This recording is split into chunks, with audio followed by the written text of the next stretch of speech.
tugas tengah semester mata kuliah Tafsir Ahkam Muamalah.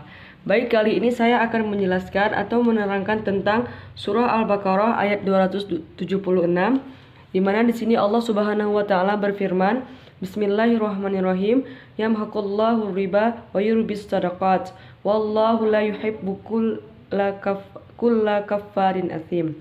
Yang artinya, Allah memusnahkan riba dan menyuburkan sedekah, dan Allah tidak menyukai setiap orang yang tetap dalam kekafiran dan selalu berbuat dosa.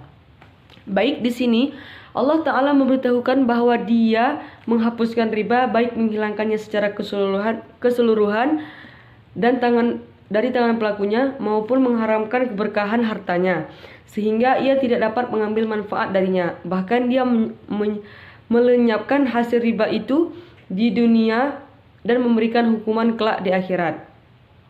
Sebagaimana firman Allah Subhanahu wa taala dalam surah Al-Anfal ayat 37 yang artinya, dan Dia menjadikan yang buruk itu sebagian atas sebagian lain, lalu semuanya ditumpukkan dan dimasukkannya ke dalam neraka jahanam. Baik, di sini saya menerangkan bahwasannya Allah telah memerintahkan kita untuk menjauhi riba, dikarenakan riba itu tidak ada manfaatnya, karena Allah langsung yang telah menetapkan hukum dalam kitabnya, yaitu tentang pelarangan riba dalam kegiatan kita sehari-hari. Baik, selanjutnya dalam kitab Al-Musnad, Imam Ahmad meriwayatkan bahwa Ibnu Mas'ud dari Nabi Allah SAW bersabda, Inna riba wa in kathura fa inna aqibatuhu tasirun ila qul.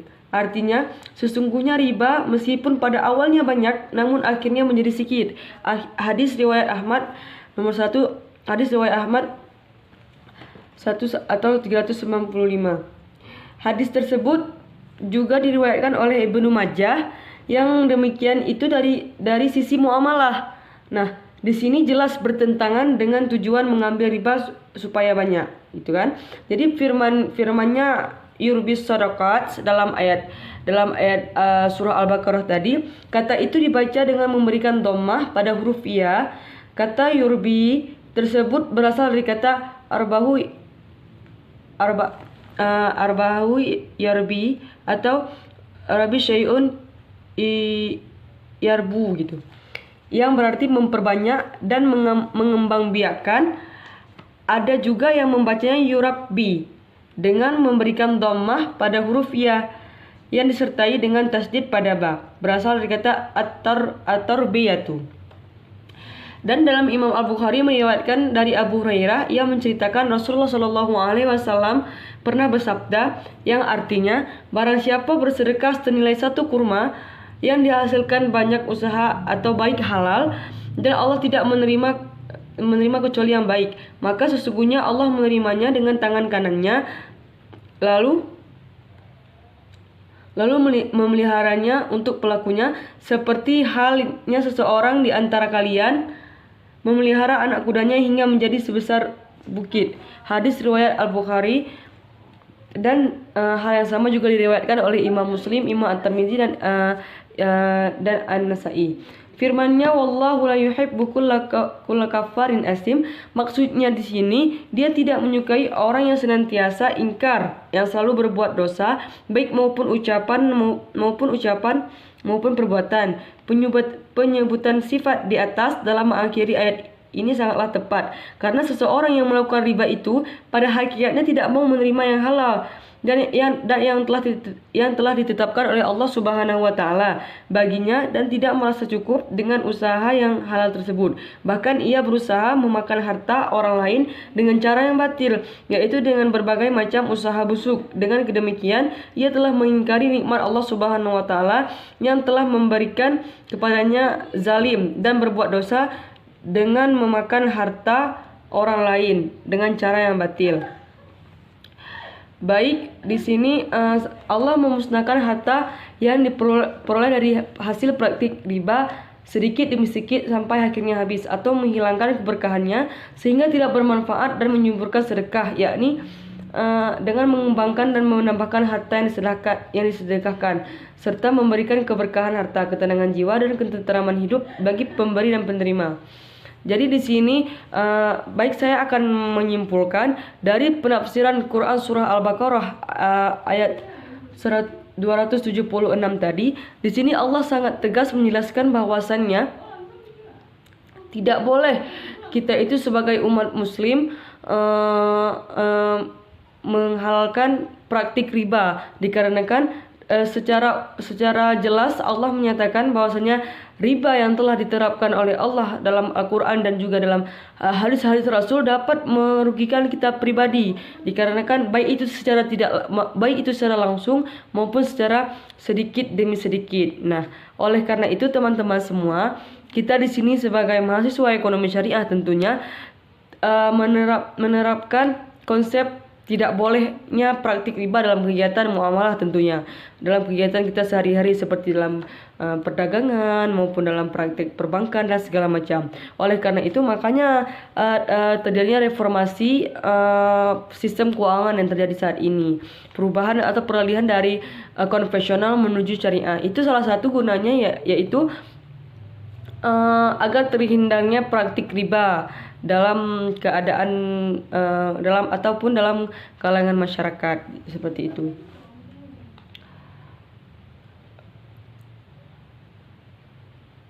Dan selanjutnya di sini juga saya akan menjelaskan atau menerangkan tentang tafsir ahkam muamalah yang saya kutip dari Quran surah Al-Baqarah ayat 279. Di sini sebagaimana Allah Subhanahu wa taala berfirman dalam Al-Qur'an yang bunyinya, fa illam taf'alu fa'zanu biharbi minallahi wa rasulih wa in tubtum falakum ru'usu amwalikum la tadlimuna wa la tuzlamun. Yang artinya teman-teman, maka jika kamu tidak mengerjakan atau meninggalkan sisa riba, maka ketahuilah bahwa Allah dan Rasulnya akan memerangimu. Dan jika kamu bertaubat dari pengambilan riba, maka bagimu pokok hartamu, kamu tidak menganiaya dan tidak pula dianiaya. Firman-Nya fa illam taf'alu fa'zanu biharbi minallahi wa rasuli. Ibnu Juraij menceritakan, Ibnu Abbas mengatakan bahwasannya ayat ini maksudnya ialah yakinilah bahwa Allah Ta'ala dan Rasulnya akan memerangi kalian. Sedangkan menurut Ali bin Abi Thalah dari Ibnu Abbas, maksudnya barang siapa yang masih tetap melakukan praktek riba dan tidak melepaskan diri darinya, maka wajib atas imam kaum muslimin atau untuk memintanya bertaubat jika ia mau melepaskan diri darinya, maka keselamatan baginya, dan jika menolak maka ia harus dipenggal lehernya. Nah, fa in tubtu falakum ru'usu amwalakum tazlamu wala tuzlamun, maksudnya kalian tidak berbuat zalim dengan mengambil pokok daripada harta itu. Maksudnya karena pokok harta kalian wala tuzlamun dalam firman-Nya dikembalikan tanpa tambahan atau pengurangan, yaitu memperoleh kembali pokok harta. Ibnu Mawardih meriwayatkan Imam Asy-Syafi'i memberitahu kami dari Sulaiman bin Amr dari ayahnya, ia menceritakan, aku pernah mendengar Rasulullah SAW bersabda, yang artinya, ketahuilah sesungguhnya setiap riba dari riba jahiliyah itu sudah dihapuskan, maka bagi kalian pokok harta atau modal kalian tidak menganiaya dan tidak pula dianiaya. Itu. Nah, tentu dengan dua ayat yang telah saya terangkan tadi, di sini memang inti ataupun permasalahan pokok yang harus kita kutip dari makna daripada ayat tersebut ialah tentang bagaimana praktik riba itu memang sudah diharamkan oleh Allah Subhanahu wa taala dari zamannya Rasul, dan Rasul juga menentang keadaan itu dikarenakan mendapat kemudaratan bagi kita tersendiri, seperti itu. Oleh karena itu mengapa Rasulullah SAW bersabda, ketahuilah sesungguhnya setiap riba dari riba jahiliyah itu sudah dihapuskan. Bahwasanya riba-riba terdahulu yang telah ada itu memang telah dihapuskan pada zaman Rasulullah. Namun kenapa riba itu ada dan timbul lagi mungkin pada saat sekarang ini, dikarenakan mungkin karena faktor ketidaksadaran manusia akan kemudaratan yang ia peroleh. Dikarenakan mungkin dengan adanya riba ataupun dengan bahasa ekonominya tidak menentang adanya eksploitasi atau mencari benefit atau profit secara berlebih-lebihan dan tidak memikirkan keadaan suatu keadaan seseorang yang lainnya, itu memperoleh kebahagiaan bagi mereka, sedangkan kemudaratan itu bagi orang lain terjadi gitu. Oleh karena itu makanya riba itu mungkin sampai sekarang masih dibahas dan sampai sekarang masih harus diperintahkan untuk meninggalkan larangannya. Karena manusia ini memiliki sifat yang namanya yaitu serakah, dan sifat itu juga harus dijauhkan. Oleh karena itu riba yang Allah terangkan dalam ayatnya dan juga Rasulullah SAW telah bersabda dan juga para imam-imam telah meriwayatkan dan menafsirkan tersebut, tentu harus tetap selalu ditekankan kepada masyarakat kita untuk saat ini. Baik, assalamualaikum warahmatullahi wabarakatuh. Baik teman-teman, kali ini saya juga akan menjelaskan mungkin di sini secara detailnya tentang mengapa sih Allah sangat menekankan riba itu dilarang gitu. Dan juga kita harus mengetahui beberapa macam riba yang telah dijelaskan juga. Baik, kali ini saya akan buka PPT-nya dulu.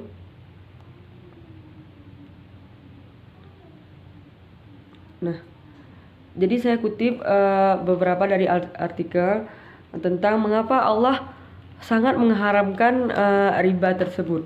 Itu. Jadi Syekh Abu Bakar Jabir Al-Jazairi di dalam kitab Minhajul Muslim menjelaskan pengertian riba.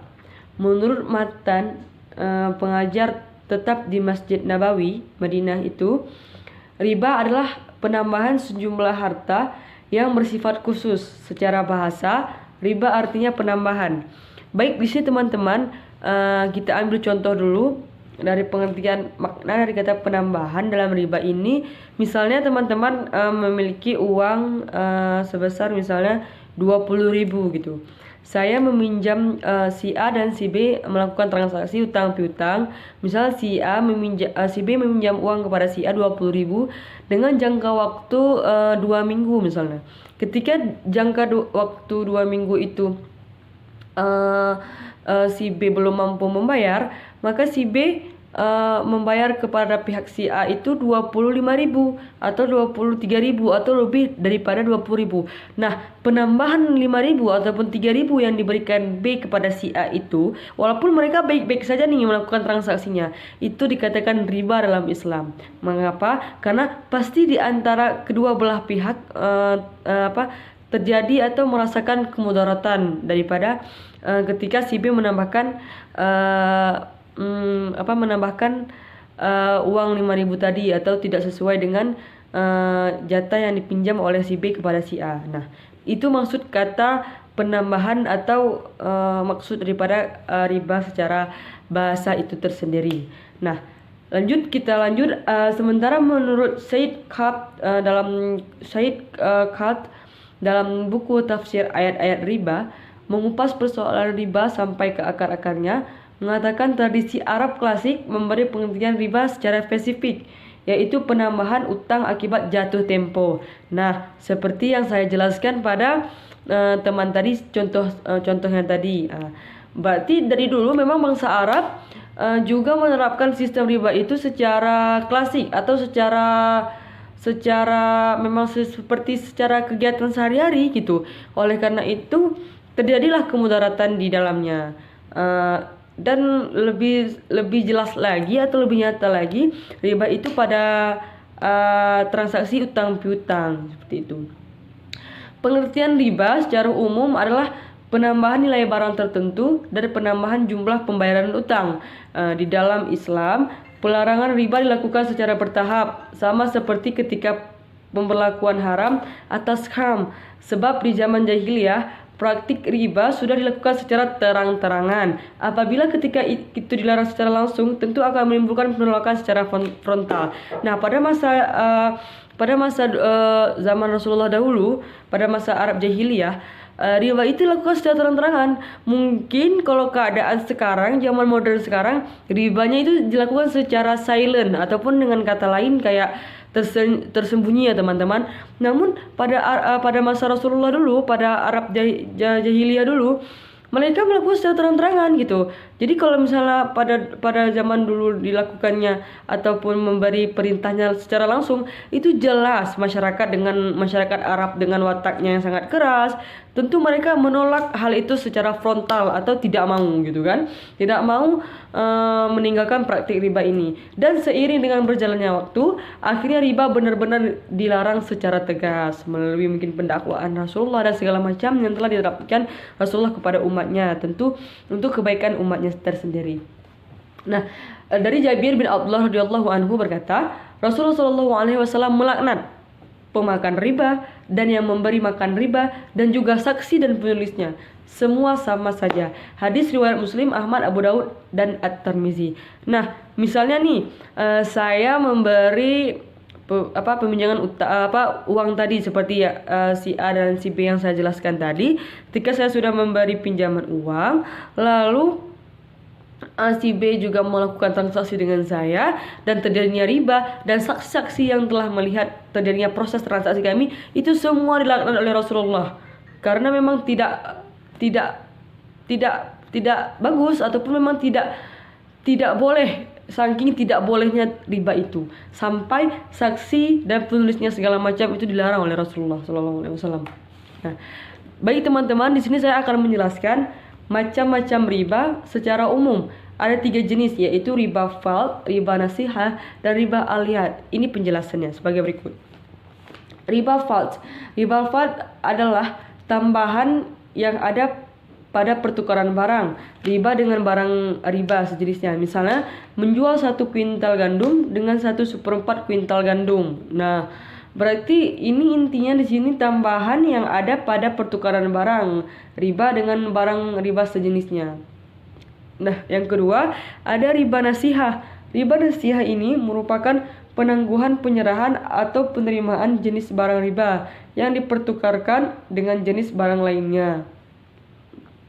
Dan yang ketiga ada riba aliyat. Riba aliyat ialah riba yang terjadi akibat jual beli barang riba yang disertai dengan penundaan serah terima kedua barang yang ditukar atau ditunda terhadap penerimaan riba. Nah, dari ketiga riba ini yang paling penting kita pahami, intinya mereka mengembalikan atau menggunakan barang tersebut tidak sesuai dengan kadarisasi barang itu di awal, atau mereka meminta penambahan atau memberi penambahan atau melakukan tambahan terhadap kadarisasi barang tersebut. Oleh karena itu riba sangat dilarang. Nah, di dalam Al-Quran riba hukumnya haram.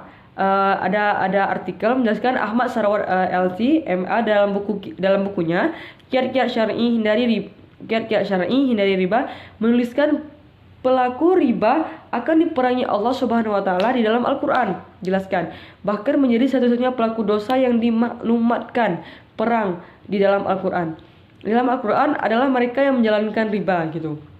Berikut alasan mengapa riba diharamkan dalam Islam gitu kan.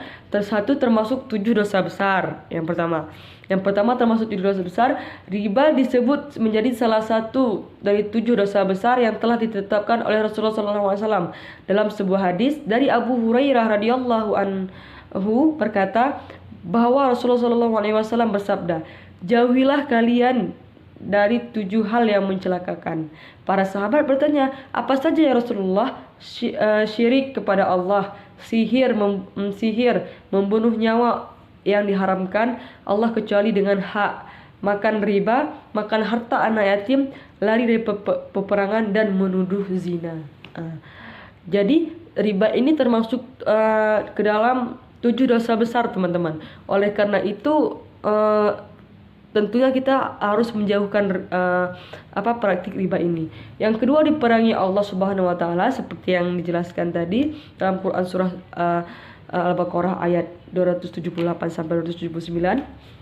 Yang ketiga, mendapat laknat dari Rasulullah Shallallahu alaihi wasallam. Allah Subhanahu wa taala telah memberikan perumpamaan kepada orang-orang semacam ini dengan perumpamaan yang mengerikan. Siapa saja yang memakan riba seperti orang yang kerasukan setan yang terkena penyakit gila gitu. Jadi Allah telah mengumpamakan atau istilah, walaupun kita tidak terdampak efeknya secara langsung gitu kan riba ini, tapi Allah telah mengumpamakan barang siapa yang memakan riba ini, dia seperti orang yang kerasukan setan atau terjadi penyakit gila. Dengan kata lain, orang yang melakukan praktik riba ini merasa tidak puas atau secara tidak langsung selalu tidak pernah merasa cukup gitu. Padahal kebutuhan sudah cukup, mungkin fasilitas dan segala macam pun sudah memadai, tapi dengan dia melakukan praktik riba dalam kehidupan dia sehari-hari, dia merasa tidak cukup. Dengan kata lain, tidak bersyukur dengan nikmat yang telah Allah berikan kepadanya gitu. Nah, sebagaimana Allah Subhanahu wa taala berfirman dalam Quran surah Al-Baqarah ayat 275 yang artinya orang-orang yang makan atau mengambil riba tidak dapat berdiri melainkan seperti berdirinya orang yang kemasukan syaitan lantaran tekanan penyakit gila. Keadaan mereka yang demikian itu adalah disebabkan mereka berkata atau berpendapat sesungguhnya jual beli itu sama dengan riba. Padahal Allah telah menghalalkan jual beli dan mengharamkan riba. Orang-orang yang telah sampai kepadanya larangan dari Tuhannya lalu terus berhenti dari mengambil riba, maka baginya apa yang telah diambilnya dahulu sebelum datang larangan, dan urusannya terserah kepada Allah. Orang yang kembali mengambil riba, maka orang itu adalah penghuni-huni neraka. Mereka kekal di dalamnya. Mungkin hanya ini yang dapat saya sampaikan. Lebih dan kurang saya mohon maaf tentang tafsir afkam muamalah, tentang bagaimana pentingnya menghindari riba. Jika ada kesalahan kata dalam menerangkan, wabillahi taufiq wal hidayah. Wassalamualaikum warahmatullahi wabarakatuh.